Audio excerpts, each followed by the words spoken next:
jioni ya leo tutaitia hiyo mamlaka. Sema amen. Sema amen. Sema amen. Sema amina. Sema amina. Yule akida kwa sababu alijua protokali ya mamlaka, akamwambia Bwana, mimi nao watumwa chini yangu, nikimwambia huyu nenda anaenda, nikimwambia huyu njoo anakuja. Haleluya! Kuna kitu kinaitwa protocol ama itifaki. Watu wanaoelewa mamlaka na itifaki wanaelewa kabisa kwamba mwenye mkubwa, mwenye mamlaka, hata atakachosema walio chini yake wanaitikia. Haleluya, amen.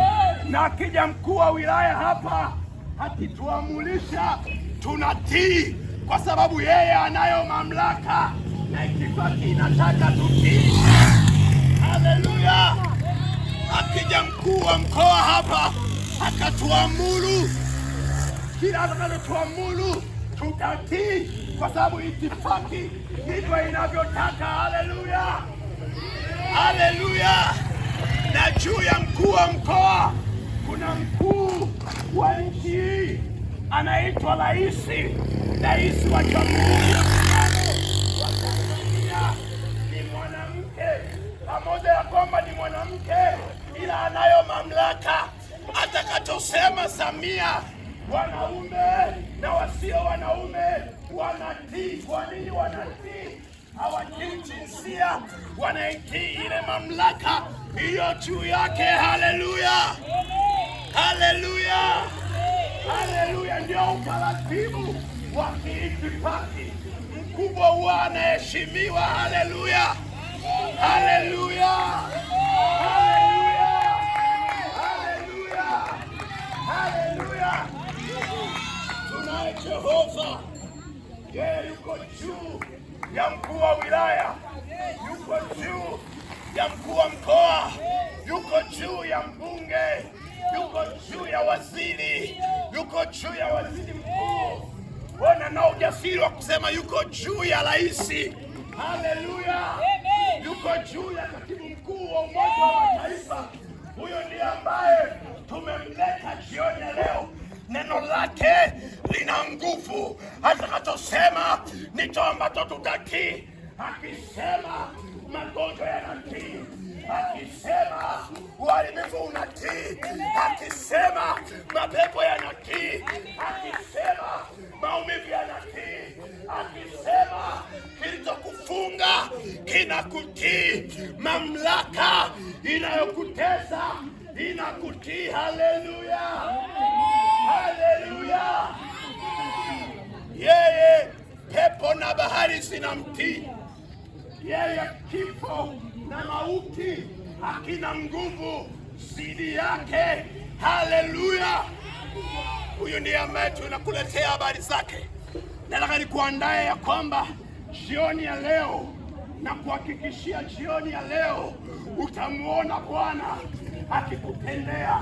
Utamwona Bwana mwenye mamlaka ya kutiisha akikuonekania. Sema amina. Sema amina. Haleluya. Sema amina. Nataka nikuombee mahali ulipo. Nitakuombea maombi ya aina mbili. Maombi ya kwanza ni maombi ya wokovu. Bwana asifiwe sana. Amen. Kuna kitu kinachoitwa kuokoka. Kuokoka maana yake ni nini? Kuokoka maana yake sio kubadilisha dini. Kuna watu wanafikiri tumekuja kuwabadili dini. Wewe una dini yako, ni nzuri, tunaiheshimu. Moja ya kazi ya dini iliyotusaidia, dini ilikuja ikatupa ustaarabu. Wazazi wetu zamani hawakuwa wana dini hizi za kizungu, lakini dini zilipokuja zikajenga seminari, watoto wetu wakaenda shule. Dini zilipokuja zikaleta nguo, tukaanza kuvaa nguo. Kwa hiyo dini ni nzuri, zimetuletea ustaarabu. Haleluya. Lakini dini ni njia, zimetuonyesha mambo tunayotakiwa tuyaache, zimetuonyesha mambo mabaya ni yapi, zimetuonyesha mambo mazuri ni yapi. lakini dini kuna kitu inaweza kufanya na kuna kitu haiwezi kufanya.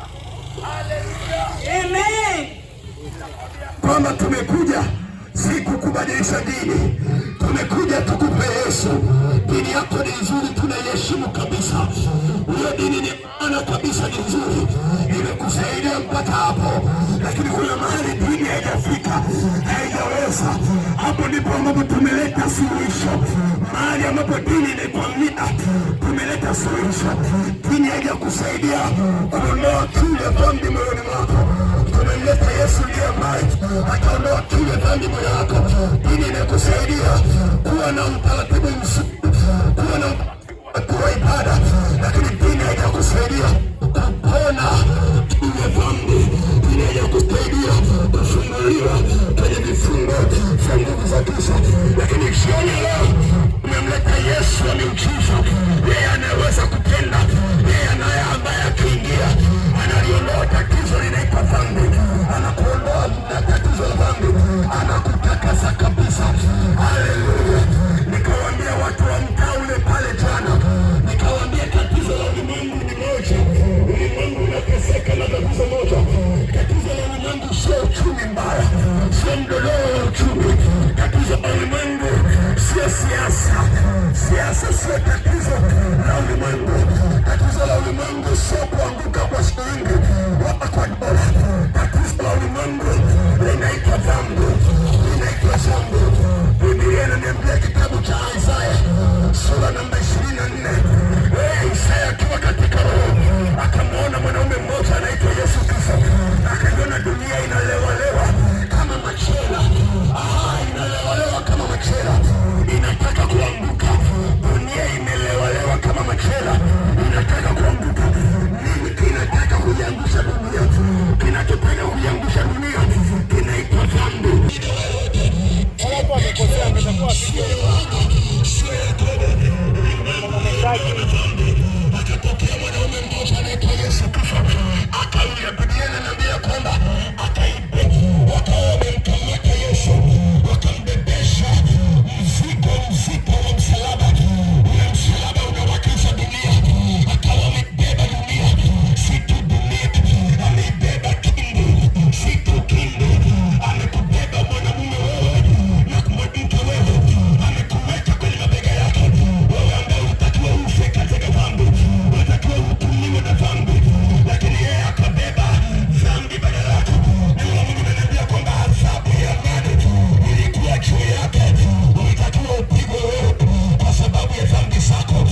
akili ya uadilifu, lakini kuna roho ndani yako, kuna nguvu ndani yako inakuendesha kwenye dhambi, inakuendesha kwenye zina.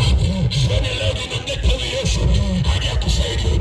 Akiondoka chini mara nyingine, akainuka tena, anaenda Golgotha, anaenda mahali kuiadhibu dhambi. Dhambi wao iliyowashinda wakina Masawe, iliyowashinda wakina Musa, iliyowashinda wakina Shaul, iliyowashinda wakina Jua, dhambi iliyowashinda kwa wakina Mavuno, iliyowashinda wengi. Yeye akaenda akasema hii ni adhibu, ni adhibu kwa ajili ya kina Musa, niwashindie wakina Musa, niwashindie wakina Masawe. Akaenda juu ya msalaba. Biblia inaniambia ilikuwa ni muda kama mchana hivi wa saa sita, muda wa saa sita mchana. Ulimwengu ukaona aibu, kisha nikatokea mshana wa saa tisa, akatua juu ya msalaba, akasema maneno haya, akasema Eloi, Eloi, lama sabakthani. Tafsiri yake ni nini? Mungu wangu, Mungu wangu, mbona umeniacha? Dhambi inawafanya watu wanaachwa na Bwana, lakini yeye akagua ipi hiyo walioachwa na Mungu, Mungu awarudie tena. Na nikuhakikishie Mungu amerudi tena kwenye maisha yako. Mungu jioni ya leo anarudi tena kwenye maisha yako, hajakuacha. Leo amerudi, leo amerudi, leo amerudi. Nasema leo amerudi. Anapokuja Mungu, mapepo yanatafuta pa kwenda. Anaporudi Mungu, laana inatafuta pa kwenda. Anaporudi Mungu, mikosi inatoroka. Huyu ndo ambaye tumeleta habari zake. Sema ile, sema tena amina, sema tena amina, sema tena amina, sema tena amina, sema tena amina, sema tena amina, sema tu amina. Amina maana yake na hiyo hivyo. Hivi ambavyo tunasema ndio ndio kuwa. Hautaonewa tena, sema amina. Hautatumikishwa tena, sema amina. Shetani atakuonea tena, atakuonea tena. Alafu hiyo somo tunafundisha kuna kitu unachotoa mamlaka, kitu unachotoa kukasiri mamlaka yako. Mimi nimekupa na ujasiri, wewe una ujasiri, lakini hakuna jeshi nilienda. Ujasiri nimepata wapi? Nimekabishwa na Bwana. Mimi na ujasiri hata sijawahi kuwa monta darasani, lakini mimi nilipa ujasiri. Ujasiri naupata kwa sababu nimekasiriwa mamlaka. Hakuna kitu mtu kitanitisha. Ninayaweza mambo yote katika yeye anitiaye nguvu. Na wewe ujasiri tutakuambukiza. Jioni ya leo pia kelele, sema ninaamini. Pia kelele, sema ninaamini. Sema ninaamini. Sema ninaamini. Haleluya. Nimekuombea maombi mawili ya aina mbili. Ombi la kwanza ni wewe mkutane na Yesu na ujasiri wa kukwambia kabisa habari za kuokoka. Kuokoka sio kubadilisha dini. Wokovu sio dini mpya. Bwana Yesu asifiwe sana. Kuokoka sio dini. Dini ni kina TAG, dini ni kina UGT, dini ni kina FPCT, dini ni kina Anglikana. Mimi ni Mwanglikana. Dini ni kina Anglikana, lakini wokovu ni kinyume na hayo yote. Wokovu ni mpango wa Mungu kumpata mwanadamu. Dini ni mpango wa mwanadamu kumtafuta Mungu. Haleluya. Mungu leo anakutafuta na mpango wake unaitwa wokovu. Dini ni mpango wa wanadamu kumtafuta Mungu. Wanamtafutaga saa zingine hawampati. Haleluya. Baba mmoja anaitwa Abiudi akaimba wimbo akasema, Mungu njia gani umekwenda? Haleluya. Yule mwimbaji anaitwa mchungaji Abiudi anamuuliza Mungu kwenye wimbo wake, anamwambia Mungu nionyeshe ni njia gani umekwenda. Bwana asifiwe sana. Sasa hiyo ni mpango, mwanadamu anamtafuta Mungu. Unaweza ukapita chocho hili, kumbe hiyo chocho haina Mungu, lakini Mungu akiwa anakutafuta wewe, anajua atakupata kwenye kona gani. Na jioni ya leo amekuja kukutafuta na mpango unaitwa wokovu. Haleluya. Haleluya. Biblia inaniambia kwamba watakaomkiri Yesu mchana kweupe hatakuwa na ujasiri wa kuwakili watu hao mbele za Baba yake. Hii inaonyesha kitu chako chini. Naomba nikuombee tufanye maamuzi ya msingi sana kwenye maisha ambayo pengine hujawahi kuyafanya. Inaonyesha kitu chako chini mahali ulipo. Asante wale ambao mnatii. Inaonyesha kitu chako chini. Naomba niombe kwa chini yako. Baba, katika jina la Yesu Kristo, nisamehe yako Bwana, umtukuze Yesu wa Nazareti, ninaomba roho ya neema na wokovu iguse moyo, iponde moyo na ipitie mbio kwako katika jina la Yesu Kristo wa Nazareti. Tumeomba na kuamini, sema amina. Ukiwa na mshakili chako chini, nataka nikuulize swali hili. Umefikiri na kutafakari ya kwamba hautaweza haya maisha bila Yesu, na leo unamhitaji Yesu?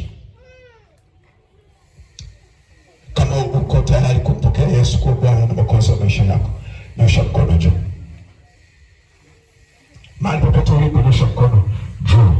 Uko tayari kuokoka, nyosha mkono wako juu. Nyosha mkono wako juu. Asante wale ambao nyosha mkono. Mungu akubariki sana. Nyosha mkono wako juu. Mungu akubariki sana. Asante baba yangu pale. Asante kijana pale. Na wengine ninaamini wamenyoosha tu waone mahali walipo. Mungu awabariki sana. Kuna wengine siwaoni, lakini kuna wachache ambao nimeona. Asante kaka yangu mzuri pale. Mungu akubariki sana.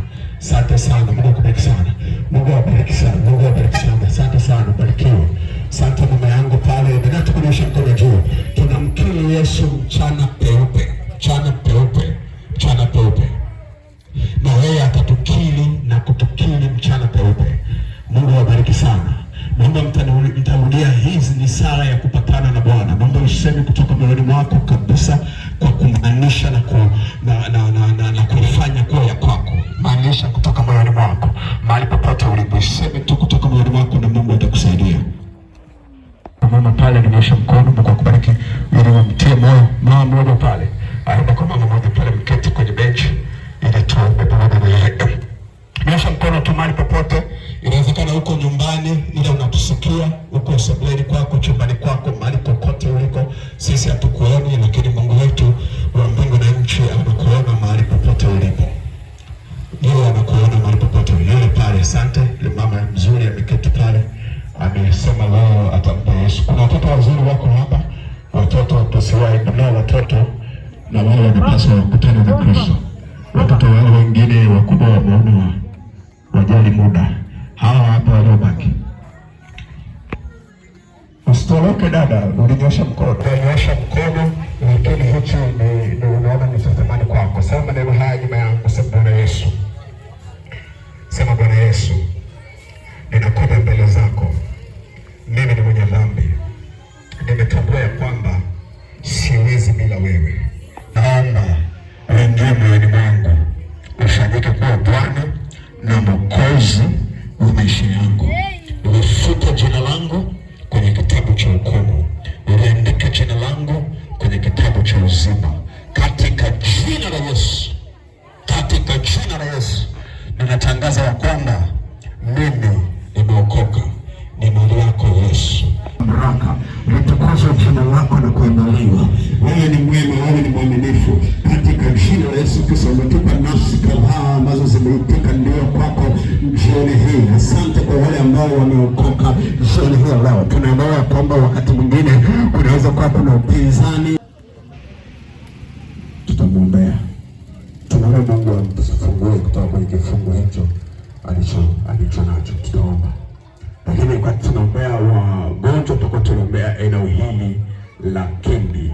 Wako wanafanya biashara, tutaombea biashara zote za eneo hili. Jina la Yesu Kristo na vitu hai, tunasimama kinyume na kila nguvu yoyote ya uharibifu, kila kinyume ya nguvu zote za magonjwa na maradhi, katika jina la Yesu Kristo na vitu hai. Kwa jina la Yesu Kristo na vitu hai, neema yako ya uponyaji ishuke juu yao katika jina la Yesu.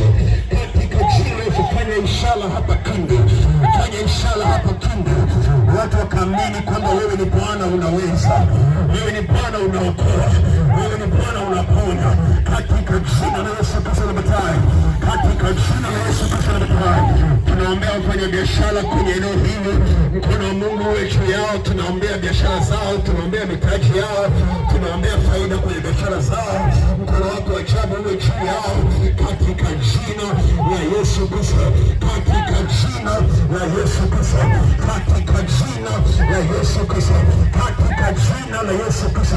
Jehova, wewe ni mwema. tunaliinua jina lako na kulitukuza katika jina la Yesu Kristo na Masihi. Tutaliombea taifa letu la Tanzania. Tutaliombea taifa letu la Tanzania. Tutaliombea mkono wa Mungu uwe na hili taifa. Mungu alitunza hili taifa. Mungu atupe haki. Tuombea taifa letu la Tanzania katika jina la Yesu Kristo na Masihi. Wewe ni Mungu wa mbingu na nchi. Mahali watu wako walipopatana kwa ajili ya taifa, Mungu ulisikia maombi yao katika jina la Yesu Kristo na Masihi. Tunaungana na Watanzania mahali popote waliko, Tanzania na nje ya Tanzania, wanaoliombea taifa hili, tukiliombea taifa letu katika jina la Yesu Kristo na Masihi. Katika jina la Yesu Kristo tunasimama kinyume na hila mbaya za adui kwa ajili ya hili taifa. Tunasimama kinyume na roho ya machafuko kwenye hili taifa. Tunasimama kinyume na kila roho yote ya umwagaji damu na roho yote ya ubaya inaendelea kwenye taifa letu na kuonyesha. Tunaomba Mungu wa amani usimame. Tunaomba Mungu wa haki usimame katika jina la Yesu Kristo na Masihi. Katika jina la Yesu Kristo na Masihi. Katika jina la Yesu Kristo na Masihi. Tunavyombea viungo vyote vinavyofanya maamuzi kwenye taifa hili. Mungu, mkono wako wa ajabu uwe juu yao, wajalie neema na hekima. Tunalombea bunge la Jamhuri ya Muungano wa Tanzania. Mungu ulisaidie likatimiza majukumu yake. Tunaombea mahakama. Mungu usaidie kama chombo kinachotafasiri sheria na kusimamia haki. Mungu tukasimame sawasawa katika jina la Yesu Kristo na Masihi. Tunaombea viongozi wa mtaa huu wa kijiji hichi, neema yako iwe juu yao, wape kibali kwa wakazi wa eneo hili katika jina la Yesu Kristo na Masihi. Tunaomba na kuamini. Mtu mmoja aseme amen. Amen. Sema amen. Mungu awabariki sana. Nichukue nafasi hii kuwashukuru wote wafanyabiashara kwenye hili eneo. Mmeturuhusu tusimame hapa na kuleta habari njema. Mungu awabariki sana. Nasema Mungu awabariki sana. Wafanyabiashara wa eneo hili, Mungu awabariki sana. Anayesimamia na kuendesha shughuli hii, Mungu awabariki sana. Tunaofanya kazi biashara kwenye maduka haya na vibanda hivi, Mungu awabariki sana. Lakini Mungu awabariki wakazi wote wa eneo hili.